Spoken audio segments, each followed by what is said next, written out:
de ce qu'il fallait faire. Et que le moment venu, notre stratégie économique doit changer du tout au tout.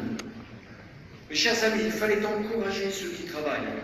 La première décision du gouvernement a consisté à supprimer les heures supplémentaires. Pourquoi? Au nom de quelle logique? 9 millions de travailleurs pauvres avaient 150 ou 200 euros de plus par mois. Pourquoi supprimer les heures supplémentaires? Uniquement parce que nous l'avions fait?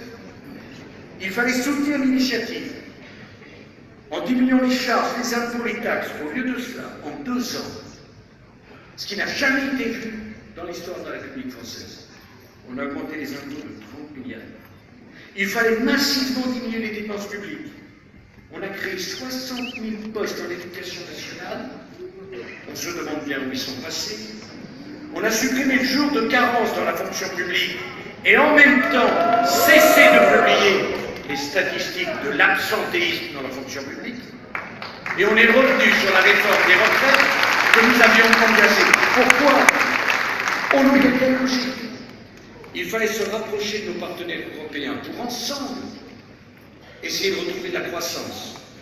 Ils n'ont eu de cesse que de diviser l'Europe et de donner ce spectacle, pardon du mot, humiliant d'un gouvernement hésitant entre provoquer une crise européenne ou mendier un compromis budgétaire boiteux et piteux.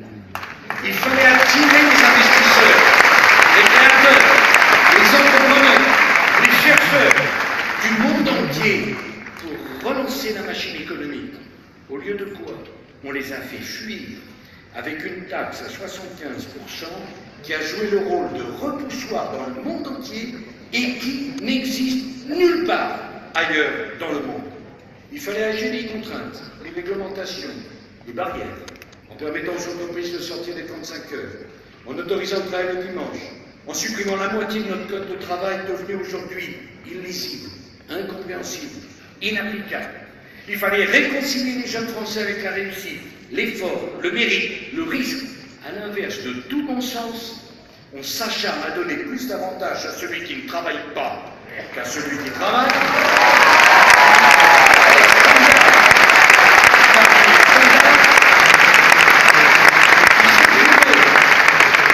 Une ministre pour décider de supprimer les bourses au mérite. Jamais nos jeunes ne sont partis si nombreux à l'étranger, et le pire, c'est que beaucoup parmi eux ne voudront pas revenir.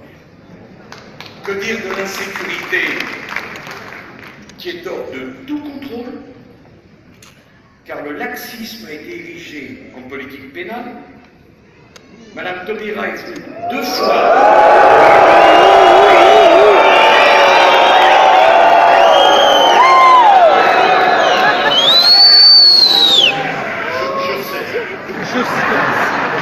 Ce qui est intéressant, c'est ce qu'elle a dit. La première fois, elle a dit qu'on mettait trop de gens en prison. Et la seconde, c'est qu'il fallait pousser sur les peines de substitution.